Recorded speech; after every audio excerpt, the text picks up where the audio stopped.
Oi, meu nome é Padre Mike Schmitz e você está ouvindo o podcast A Bíblia em um Ano, onde encontramos a voz de Deus e vivemos a vida através das Escrituras. O podcast original, The Bible in a Year, foi produzido pela Ascension e essa é a versão brasileira traduzida pelo Heitor e dublada pelo Leandro. Usando a linha do tempo da Bíblia A Grande Aventura, vamos ler de Gênesis até Apocalipse, descobrindo como se desenrola a história da salvação e como nos encaixamos nessa história hoje.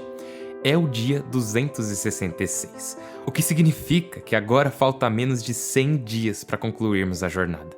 A gente saiu dos 3 dígitos e agora estamos nos 2 dígitos. Eu fiz as contas antes de começarmos, tá? Eu tenho certeza. E agora realmente falta 99 dias só. Ou seja, contagem regressiva agora, estamos quase lá. Meus parabéns.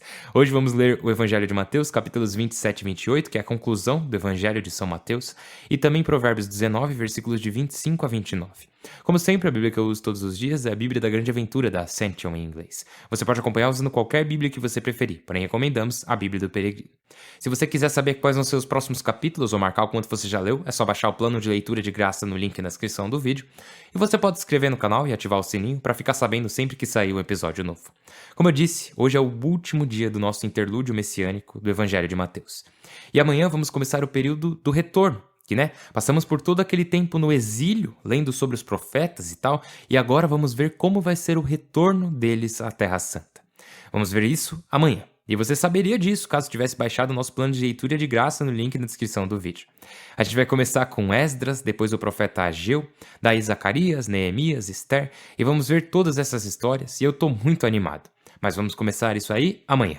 Hoje, como eu disse, é o dia 266. Vamos ler Mateus 27 e 28 e Provérbios 19, versículos de 25 a 28.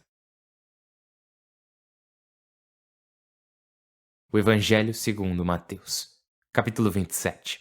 Conduzido a Pilatos. Na manhã seguinte, os sumos sacerdotes e os senadores do povo deliberaram para condenar Jesus à morte. Amarraram-no, conduziram-no e o entregaram a Pilatos, o governador. Morte de Judas. Então Judas, o traidor, vendo que o haviam condenado, arrependeu-se e devolveu os 30 denários aos sumos sacerdotes e senadores, dizendo: Pequei, entregando à morte um inocente. Responderam-lhe: O que temos a ver com isso? O problema é teu. Jogou o dinheiro no templo, foi-se e se enforcou. Os sumos sacerdotes, recolhendo o dinheiro, disseram: Não é lícito pô-lo na arca, pois é preço de uma vida. E depois de deliberar, compraram o campo do oleiro para a sepultura de estrangeiros. Por isso, até hoje aquele campo se chama Campo de Sangue. Assim se cumpriu o que profetizou Jeremias. Tomaram as 30 moedas, preço do que foi taxado, do que os israelitas taxaram, e com isso pagaram o campo do oleiro, conforme as instruções do Senhor. Jesus diante de Pilatos. Jesus compareceu diante do governador, que o interrogou: És tu o rei dos judeus? Jesus respondeu: É o que tu dizes. Mas quando o acusavam, os sumos sacerdotes e os senadores, ele nada respondia. Então lhe diz Pilatos: Não ouves de quantas coisas te acusam? Mas não respondeu uma palavra, com grande admiração do governador. Pela Páscoa, o governador costumava soltar um prisioneiro, aquele que o povo quisesse. Havia então um prisioneiro famoso chamado Barrabás. Quando estavam reunidos, perguntou-lhes Pilatos: Quem quereis que eu vos solte? Barrabás ou Jesus chamado o Messias? Pois sabia que o haviam entregue por inveja. Estando ele sentado no tribunal, sua mulher lhe mandou um recado: Não te metas com esse inocente, porque esta noite em sonhos sofri muito por sua causa. Entretanto, os sumos sacerdotes e os senadores persuadiram a multidão para que pedisse a liberdade de Barrabás e a condenação de Jesus. O governador tomou a palavra: Qual dos dois quereis que vos solte? Responderam: Barrabás. Responde Pilatos: O que faço com Jesus chamado o Messias? Todos respondem: Crucifica-o. Ele lhes disse: Mas que mal ele fez? Eles, porém, continuavam gritando: Crucifica-o. Vendo Pilatos que não conseguia nada, ao contrário, estavam se amotinando, pediu água e lavou as mãos diante da multidão, dizendo: Não sou responsável pela morte deste inocente. É problema vosso. O povo respondeu: Nós e nossos filhos somos responsáveis por sua morte. Então soltou-lhes Barrabás, mandou açoitar Jesus e o entregou para que o crucificassem. A zombaria dos soldados. Então os soldados do governador conduziram Jesus ao pretório e reuniram em torno dele toda a companhia. Tiraram-lhe a roupa, envolveram-no num manto escarlate, traçaram uma coroa de espinhos e a puseram em sua cabeça, e um caniço na mão direita. Depois, zombando, ajoelhavam-se diante dele e diziam: Salve, Rei dos Judeus! Cuspiam-lhe, pegavam o caniço e batiam com ele em sua cabeça. Terminada a zombaria, tiraram-lhe o manto e lhe puseram suas vestes. Depois o levaram para crucificar. Morte de Jesus. À saída, encontraram um homem de Cirene chamado Simão e o forçaram a carregar a cruz. Chegaram ao lugar chamado Gólgota, isto é, caveira. E lhe deram a beber vinho misturado com fel.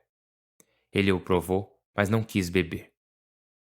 Depois de crucificá-lo, repartiram por sorte suas vestes e se sentaram ali, montando guarda. Acima da cabeça puseram um letreiro com a causa da condenação. Este é Jesus, Rei dos Judeus. Com ele estavam crucificados 2 bandidos, um à direita e outro à esquerda. Os que passavam o insultavam balançando a cabeça e dizendo: Aquele que destrói o templo e o reconstrói em 3 dias, que se salve. Se é filho de Deus, que desça da cruz. Por sua vez, os sumos sacerdotes com os letrados e senadores zombavam, dizendo: A outro salvou, a si mesmo não pode salvar. Se é rei de Israel, desça agora da cruz e creremos nele. Confiou em Deus, que o livre, se é que o ama, pois disse que é filho de Deus. Também os bandidos crucificados com ele o injuriavam.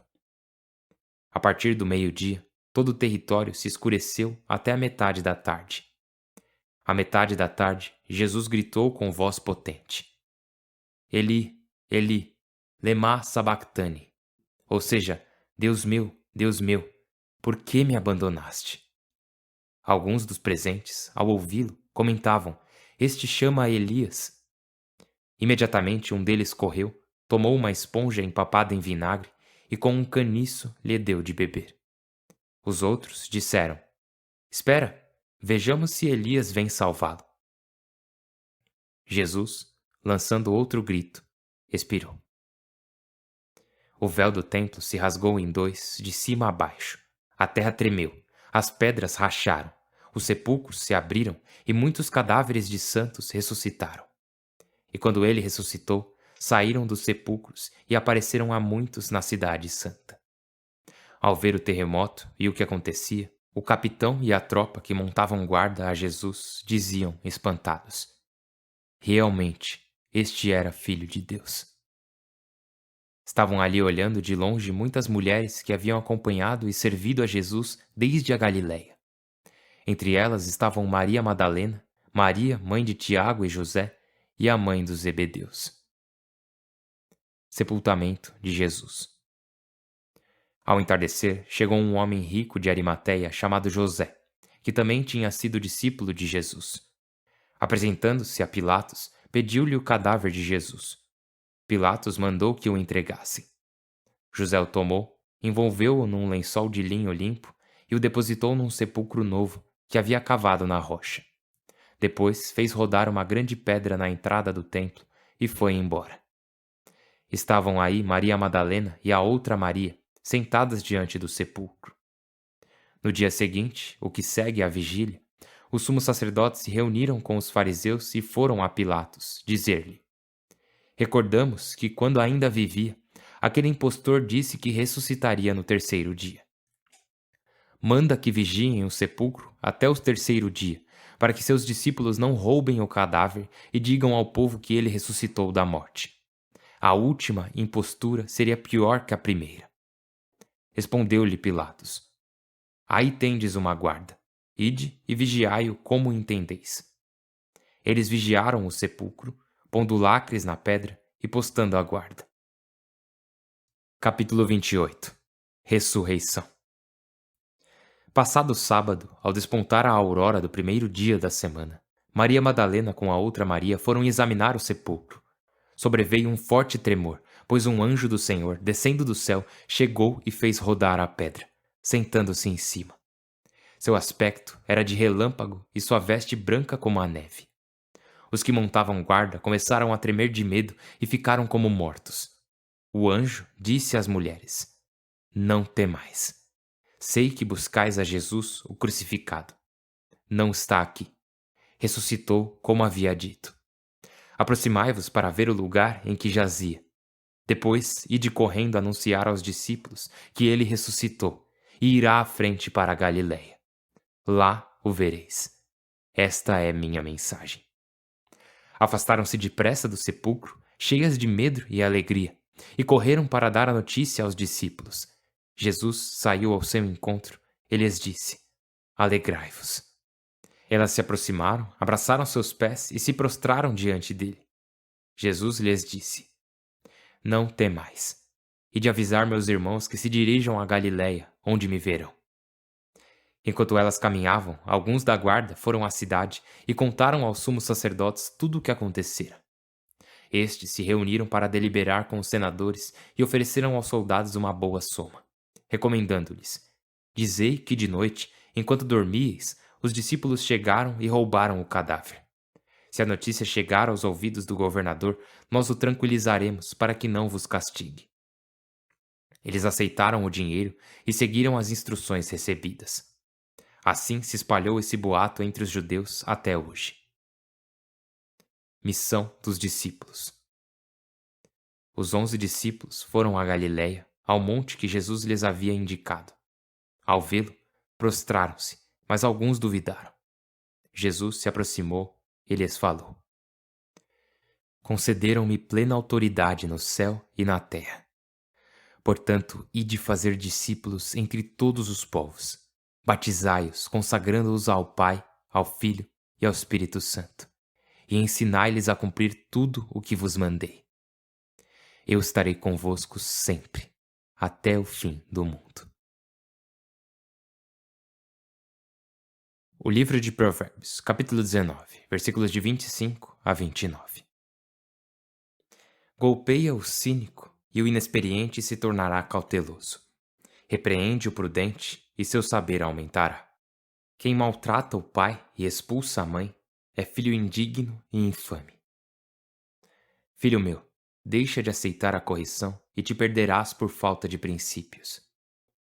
A testemunha depravada caçoa do direito. A boca do perverso engole o crime. Para os cínicos há varas preparadas e açoites para as costas dos nécios. Pai Santíssimo, nós te louvamos e glorificamos hoje. Nesse dia em que ouvimos não só sobre a grande paixão do teu Filho, o grande sacrifício derradeiro que ele fez, mas também sobre o grande poder da ressurreição. E do fato de que o Espírito que ressuscitou Cristo dos mortos, tu o colocaste em nós. No nosso batismo, Senhor Deus, o mesmo Espírito de poder que levantou Cristo do sepulcro, tu nos deste. E por isso te oferecemos toda a glória, não apenas pela paixão, pela morte e pela ressurreição de teu Filho amado, o amado Filho unigênito que foi oferecido por nós pela tua glória, Pai, mas também agradecemos por estender esse mesmo Espírito a nós. Nos ajude a todos os dias fazer o que Jesus Cristo ordenou a seus discípulos, ir e anunciar a boa notícia, a ir e fazer discípulos de todos os lugares, para ajudar as pessoas a conhecerem o teu grande amor, teu grande poder, tua grande bondade e teu grande plano para suas vidas. Senhor Deus, obrigado por esse interlúdio messiânico, obrigado pelo Evangelho de Mateus, obrigado por Mateus e por tudo que fizeste na vida dele e por tudo que continuas a fazer em nossas vidas. Por Cristo nosso Senhor. Amém. Em nome do Pai, do Filho e do Espírito Santo. Amém. Então, tem uma coisa que eu queria falar sobre Mateus, e isso pode parecer esquisito para algumas pessoas, mas em toda igreja católica tem um altar, né? Óbvio. Mas em cada altar temos o que é chamado de pedra do altar. E em cada pedra do altar há uma relíquia. E uma relíquia é basicamente um pedaço de osso, na maioria das vezes, de um santo que morreu, alguém que glorificou o Senhor com sua vida. E essa tradição vem desde a igreja primitiva, quando a igreja tinha que celebrar a missa no subterrâneo, por medo, né, nas catacumbas. Muitas vezes eles usavam o sarcófago ou os sarcófagos, os caixões dos santos, como altar.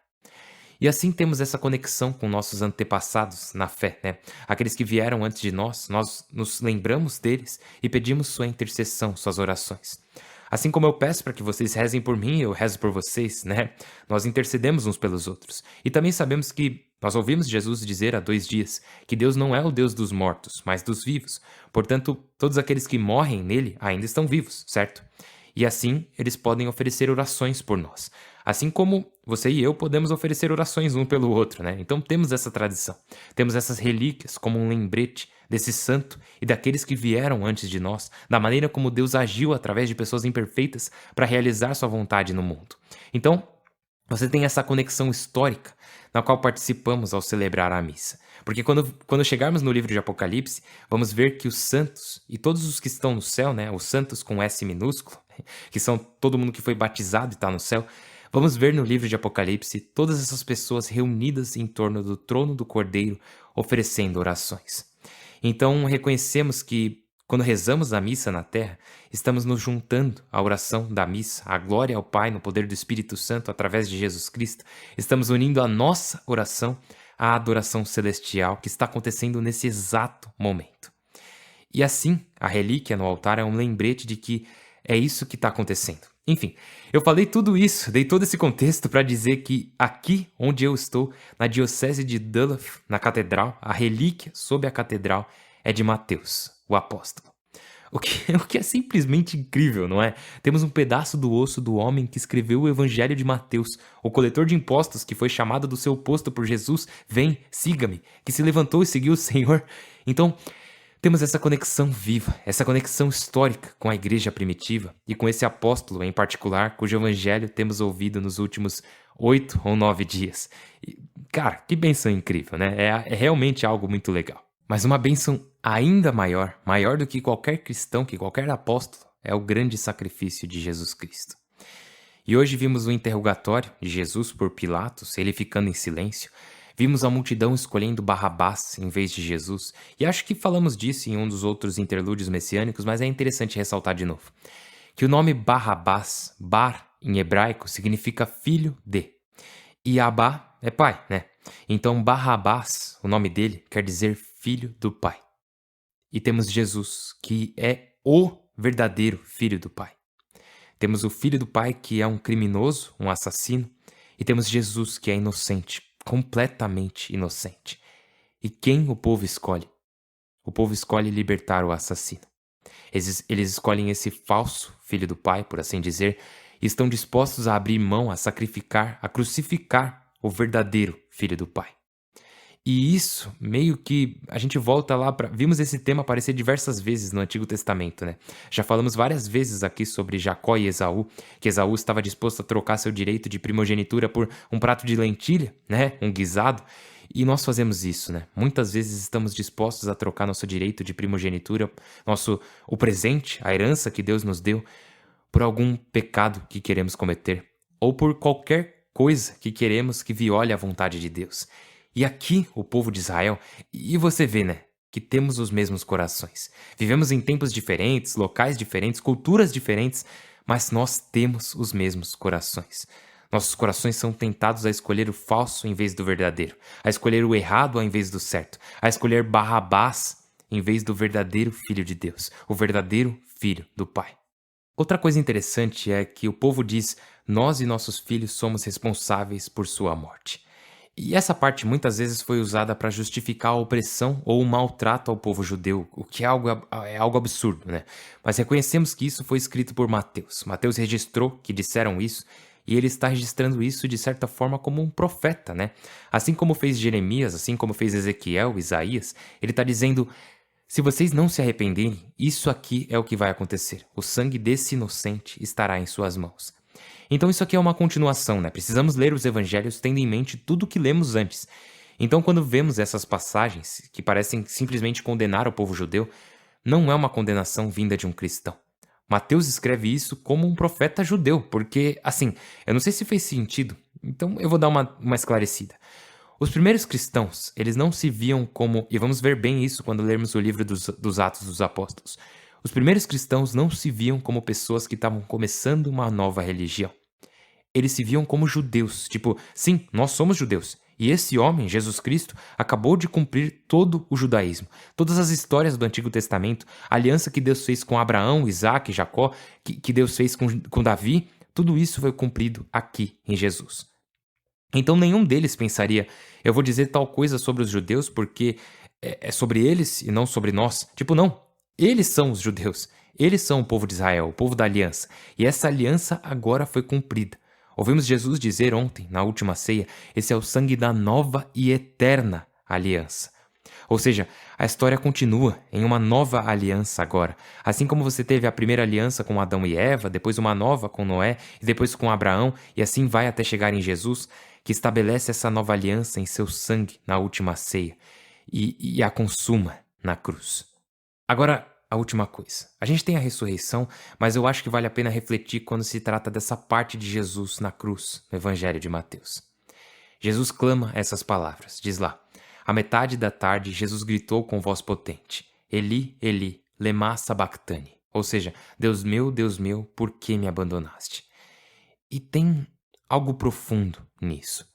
Tem muitos elementos que poderíamos destacar aqui, mas um deles é que Jesus não foi abandonado por seu pai.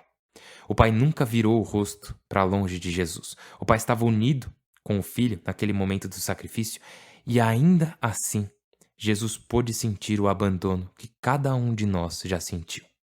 Essa sensação de estar sozinho, que todos nós já sentimos, de se sentir abandonado, mesmo sabendo que ele não tinha sido abandonado. Assim como você e eu também sabemos que o Pai não nos abandona, mas de vez em quando podemos ter essa sensação. Então Jesus compartilhou desse nosso sentimento também. E sabendo disso, quando você se sentir abandonado, quando você se sentir esquecido, quando você se sentir sozinho, saiba que Jesus se permitiu sentir isso na cruz. Não há nenhuma sensação ruim, por pior que seja, que Jesus não se permitiu sentir em sua vida. Então saiba que ele realmente sabe como você se sente. Ao mesmo tempo, sabemos que Jesus está citando o Salmo 22. E o Salmo 22 é essa incrível oração de um momento de desespero, uma incrível oração sobre se sentir abandonado, mas que termina em esperança. E quando Jesus cita o Salmo 22 ao dizer Deus meu, por que me abandonaste?", ele também está citando esse final esperançoso do Salmo. E, cara, isso aí é tão forte. Como não dar graças a Deus por ele ter entregue a si mesmo por nós? E depois ressuscitado dos mortos, né? Porque não é apenas o sacrifício. Reconhecemos que não é a profundidade do sacrifício de Jesus que nos salva, mas sim a profundidade do seu amor por nós. Esse amor que o trouxe do céu para a encarnação, esse amor que o guiou pela vida para experimentar a pobreza, a dor, a amizade, o abandono e a traição, esse amor que o levou a entrar em sua paixão, morte e crucificação. Mas também o amor que o ressuscitou dos mortos, também o amor que o fez ascender ao céu e o amor com o qual ele nos envia. Nessa incrível, nessa grande comissão, onde Jesus diz: concederam-me plena autoridade no céu e na terra. Portanto, ide fazer discípulos entre todos os povos, batizai-os consagrando-os ao Pai, ao Filho e ao Espírito Santo, e ensinai-lhes a cumprir tudo o que vos mandei. Eu estarei convosco sempre, até o fim do mundo. Essa grande comissão que Jesus vem a nós e diz: vai e faça discípulos. E ontem falamos sobre isso, que para ajudar aqueles que estão passando necessidade, não precisamos necessariamente ir muito longe. Aqueles que precisam de você podem ser seus vizinhos, podem ser o seu colega de trabalho, ou de repente algum parente seu, pode estar na mesma casa que você. E aqui é a mesma coisa. Não precisamos ir a outros povos para fazer discípulos. Claro, você pode ir se você quiser, mas tenha em mente que Jesus está dizendo também: ajude a sua família. Faça discípulos na sua família, no seu grupo de amigos, espalhe a minha palavra e não tenha medo. Você não está sozinho. Eu estou com você e vou estar com você até o fim do mundo. E meus amigos, o mundo ainda não acabou. Então, sabemos que Ele ainda está conosco. Eu estou rezando por você, por favor, reze por mim. Meu nome é Padre Mike e eu mal posso esperar para te ver amanhã. Deus abençoe.